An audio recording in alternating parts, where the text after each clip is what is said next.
ଯାତ୍ରା ଖଳନାୟକ ମହାବଳ ସଞ୍ଜୟ ବଳ ନିଜ ଭୁଲ ସ୍ୱୀକାର କରିଛନ୍ତି। ଓଡ଼ିଶା ଅପେରା ମାଷ୍ଟର୍ସ ଆସୋସିଏସନର ବୈଠକରେ ନିଜ ଭୁଲ ସ୍ୱୀକାର କରିଛନ୍ତି ଏବଂ ସିଏ ଦାବି କରିଛନ୍ତି ତାଙ୍କର ଅବସର ଗୋଟେ ଶ୍ରେଷ୍ଠ ଅବସର ହଉ ଆଉ ତାଙ୍କର ଯୋଉ ମହାବଳ ରୂପରେ ଯୋଉ ସଞ୍ଜୟ ବଳକୁ ପ୍ରତ୍ୟେକ ଯାତ୍ରା ଦର୍ଶକ ମନେ ରଖିଥିଲେ ଗୁରୁମାନେ ତାକୁ ସେଭଳି ଅଭିନୟ କରିବା ପାଇଁ ତାଙ୍କ ପାଇଁ ଲେଖନ୍ତୁ। ସେ ସମ୍ପର୍କରେ ଆଜି ବିବାଦ ତୁଟିଛି। ଆଗାମୀ ଯାତ୍ରା ଋତୁରେ ରାଜନନ୍ଦିନୀରେ ରାବଣ ଚରିତ୍ରରେ ଦେଖିବେ ମହାବଳ ସଞ୍ଜୟ ବଳକୁ। ସେ ସମ୍ପର୍କରେ ଆଲୋଚନା କରିବା। ସଞ୍ଜୟ ବାବୁ ଅନେକ ଅନେକ ସ୍ୱାଗତ ଓଟିଭି। ନମସ୍କାର, ଜୟ ଜଗନ୍ନାଥ। ଓଟିଭି କୁ ଆସିଥିଲେ, ଷ୍ଟୁଡିଓକୁ ଆସିଥିଲେ, ଓଟିଭିରେ କିଛି କଥା କହିଦେଇଥିଲେ। କଣ ଭୁଲଟା ଆପଣ କହିଦେଇଥିଲେ କହିଲେ? କଣ ଗୋଟେ କହିଦେଇଥିଲି ତ ତାକୁ ଆଉ ମୁଁ ଓନାର ମାନେ ବ୍ରେକ୍ କରିବାକୁ ଚାହୁଁନି। ଯାଉ ତ ସବୁ ସମାଧାନ ହେଲା। ମୋ ଚରିତ୍ର ପାଇଁ ମୁଁ କହିଥିଲି, ସାର୍ ମାନେ ବର୍ତ୍ତମାନ ଆକ୍ସେପ୍ଟ କଲେ ଯେ ହଁ ସଞ୍ଜୟ ଚରିତ୍ର ସଞ୍ଜୟ ପାଇଁ ଚରିତ୍ର ସ୍ୱତନ୍ତ୍ର ସୃଷ୍ଟି ହେବ। ରାବଣ ଆସୁଛି, ମୋର ଗୋଟେ ମାନିଆ ନାଟକ। ଶାନ୍ତ ଥିଲେ ମୁଁ ବ୍ରାହ୍ମଣ, ଅଶାନ୍ତ ହେଲେ ରାବଣ।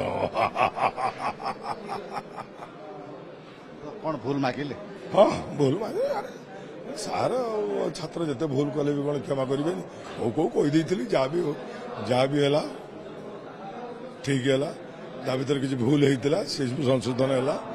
ସାର୍ ତ କ୍ଷମା କଲେ। ସେମାନେ କ୍ଷମା କରିଦେଲେ? ଆଜ୍ଞା ଆଜ୍ଞା। କଣ କହିକି ଭୁଲ ମାଗିଲେ? କହିଲି ସାର୍ ମୁଁ ତ କୋଉ କଣ କହିଦେଇଥିଲି ଆଉ ତେଣୁ ମତେ କ୍ଷମା କରିଦେଲେ। କୋଉ କହିଦେଇଥିଲେ ନା ଅଭିମାନ କରିକି କହିଦେଇଥିଲେ? ଅଭିମାନ କରି ମୋ ଅନ୍ତରକୁ ବାଧିଥିଲା ବୋଲି ମୁଁ କହିଥିଲି। ନହେଲେ ମୁଁ 36 ବର୍ଷ ହେଲାଣି କହିନଥିଲି। ଆଜି କାହିଁ କହିଲି? ତେଣୁ ମୋ ହୃଦୟକୁ ବାଧିଥିଲା ବୋଲି ମୁଁ କହିଥିଲି। 36 ବର୍ଷ ହେଲା ମୁଁ କହିନଥିଲି। ତେଣୁ ସେଇଟା ଆଜି ସାର୍ଙ୍କ ସାମ୍ନାରେ ପରିପ୍ରକାଶ କଲି। ସାର୍ ଆକ୍ସେପ୍ଟ କଲେ। କହିଲେ ନା, ମୁଁ କହିଲି ମୋତେ ସଞ୍ଜୟ ବଳ ହିଁ ବଞ୍ଚିବାକୁ ଦିଅନ୍ତୁ। ତେଣୁ ଆପଣ ଯେ ସେ ରଖି ଗ୍ରାମ ରଖି ସେ ଅମିକେ ସମିକେ ଯେ ପଇସା ପାଇଁ ସଞ୍ଜୟ ବଳ ବଡ଼ ମ୍ୟାନର କାର୍ଡ ଦେଇକି ମୁଁ ସେମିତି ଆଜ୍ଞା ମୁଁ ପଇସାକୁ ଚାହିଁନାହାନ୍ତି, ଆପଣ କେବଳ ଅଭିନୟକୁ ବାସ୍ ମୋ ଅଭିନୟ କର ଆଜ୍ଞା। ଆପଣ ଏବେ ରାଜନନ୍ଦିନୀରେ ଯୋଉ ଦୁଇଟି ଚର୍ଚ୍ଚିତ ନାଟକ ହେବା ପାଇଁ ଯାଉଛି, ପାହାନ୍ତି ରାତିର ପାପ ଆଉ ଗୋଟେ ହଉଛି ରାବଣ। ରାବଣରେ ଯୋଉଟା କରିଛନ୍ତି ଟିଜର, ମୁଁ ଶାନ୍ତ ଥିଲେ ବ୍ରାହ୍ମଣ ଆଉ ରାଗିଗଲେ ରାବଣ। ଟିଜର ଯୋଉ ହେଇଛି ତାକୁ ସୁଟିଂ ହେଇଛି, ବର୍ତ୍ତମାନ ମାର୍କେଟରେ ତ ଧୁମ୍ ଧୁମ୍ ହଉଛି। ଦେଖିବା କଣ ହଉଛି। ନୂଆ ପାର୍ଟି ବହୁ ଆଶା ନେଇକି ମାଲିକ ନେଇଛନ୍ତି। ତେଣୁ ପାର୍ଟିଟାକୁ ବଞ୍ଚେଇବାକୁ ପଡ଼ିବ। 150 କଳାକାର ତା ଭିତରେ ସେ ବି ବଞ୍ଚିବା ଦରକାର। ତେଣୁ ସେଇଥିପାଇଁ ରାବଣ, ମୁଁ ଶାନ୍ତ ଥିଲେ ବ୍ରାହ୍ମଣ ଆଉ ଅଶାନ୍ତ ହେଲେ ରାବଣ। ଏ ଗୋଟିଏ ଡାଇଲଗ ପୁରା ହଁ ତ ମାନିଆ ଆଉ ମନରେ ଆଉ କିଛି ଡାଇଲଗ ନା ଆଉ କଣ ଗୁରୁ ଛାତ୍ର କଥା। ଆପଣ କହିବେ କି ନ କହିବେ ମୁଁ ସେ କଥା କହୁନି, କିନ୍ତୁ ଆପଣ ଯୋଉ କଥାଟା କହିଥିଲେ ବା ଆମ ଗଣମାଧ୍ୟମରେ କହିଥିଲେ, କିନ୍ତୁ ଏବେ ମାଲିକ ମାନେ ମଧ୍ୟ ସେଇ କଥା କହିଥିଲେ ଯୋଉ ଲେଖକ ନିର୍ଦ୍ଦେଶକଙ୍କୁ ଯେ ସେମାନେ କଣ ବ୍ରହ୍ମା ହେଇଗଲେଣି। ଗୋଟିଏ ପ୍ରକାର ବହି ଅନେକ ନାଟକରେ ହଉଛି। ସତ୍ୟ ଜେନା ଏ କଥା କହିଥିଲେ, ରଙ୍ଗବହଲର ମାଲିକ। ବର୍ତ୍ତମାନ ମାଲିକ କହିଥିଲେ ସେ କଣ ଚିନ୍ତାଧାରା ନେଇକି, ତେଣୁ ତାଙ୍କ ଡାଇଲଗଟାକୁ ଆମେ କାଉଣ୍ଟିଂ କଲେ କହିବ ସଞ୍ଜୟ ବଳ କପି କଲା ନା।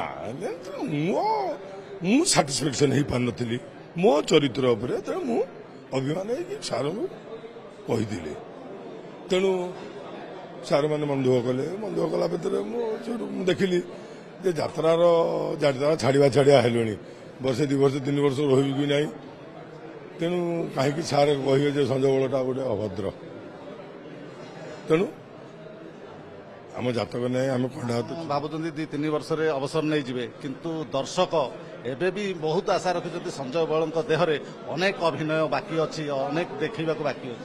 ଚରିତ୍ର ଯଦି ଠିକ ନ ପଡ଼ିବ ମୁଁ ବାଧ୍ୟ ହୋଇ ଯାତ୍ରାର ଅବସର ନେଇଛି, ଡିସିସନ ନେଇଛି। ଏବର୍ଷ ଯାଇଛି ସେଇଥିପାଇଁ ରାଜନନ୍ଦିନୀ। ଯଦି ଚରିତ୍ର ଭଲ ନ ପଇଲା ତାହେଲେ ହୁଏତ ଯାତ୍ରାରୁ ମୁଁ 2-3 ବର୍ଷ ଭିତରେ ଅବସର ନେବାଟା ଫାଇନାଲ। ଆଉ କହିବିନି ପରା, କହିଲି ସାର୍ଙ୍କୁ କହିଲି ମୁଁ ଆଉ କିଛି କହିବିନି। ତେଣୁ ମନକୁ ମନ ରହିଯିବା। ଆଉ ଦେଖିଲି ଯେ ଆଉ ନୁହଁ। ଘରେ ପରିବାର ପୁଅ ଝିଅ ସମସ୍ତେ ସେଟେଲ୍ଡ? ହଁ ପୁଅ ଆସିଛି ନା, ପୁଅ ତ ବେଙ୍ଗଲୋର MCA କରୁଛି। ଝିଅ ଆସିଛି, ଝିଅର ବେଙ୍ଗଲୋର ଜବ୍ କରୁଛୁ ସଫ୍ଟୱେୟାର ଇଞ୍ଜିନିୟର। ତା ମା ବି ଆସିଛି, ସେମାନେ ଗାଡ଼ିରେ ବସିଛନ୍ତି। ତେଣୁ ଯିବି ଟିକେ ଯେ ଭୁବନେଶ୍ୱର ଆସିଛନ୍ତି ମା ଝିଅ କଣ ବୁଲାବୁଲି କରି ମାର୍କେଟିଂ କରିକି ଯିବେ। ଆମେ କହିଲି ଯାଉଛି ଯେତେବେଳେ ଭୁବନେଶ୍ୱର ମୁଁ ଧରି ପଳେଇ ଆଇଲି। ଯାତ୍ରା ଋତୁ ସରିଲା, ରଜଟା କେମିତି କଟେଇଲେ? ରଜ ଆଉ କେବେଠୁ ଆଖଡ଼ା ଶାଳରେ ଯୋଗ ଦଉଛନ୍ତି? ଆଖଡ଼ା ଶାଳ ତ 23ରେ କଣ ଆଖଡ଼ା ପୂଜା, 25-26-27ରେ ଆରମ୍ଭ ହବ ଯିବା। ହେଲେ ସଞ୍ଜୟ ବଳକୁ ସେଇ ଦମଦାର ରୂପରେ ରାବଣ ରୂପରେ ଏଥର ଦେଖିବେ ଷ୍ଟାର୍ଟିଂ ଯା ଏଣ୍ଡିଂ ସେୟା ଦର୍ଶକମାନଙ୍କୁ କ'ଣ ଅନୁରୋଧ କରିବେ? ଦର୍ଶକମାନଙ୍କୁ ଅନୁରୋଧ କରିବି ଯେ ଆସନ୍ତୁ ରାବଣଟା ଦେଖନ୍ତୁ ପାହାନ୍ତି ରାତିରେ ପାପ ବି ଦେଖନ୍ତୁ ଏ ବର୍ଷ ଚରିତ୍ର ଦେଖିଲା ପରେ ସେମାନେ ମୋତେ କୁହନ୍ତୁ ନା ସଞ୍ଜୟ ଭାଇ ପୁଣି କମ୍ ବ୍ୟାକ୍। ବହୁତ ବହୁତ ଧନ୍ୟବାଦ, ଅନେକ ଅନେକ ଶୁଭେଚ୍ଛା। ନମସ୍କାର।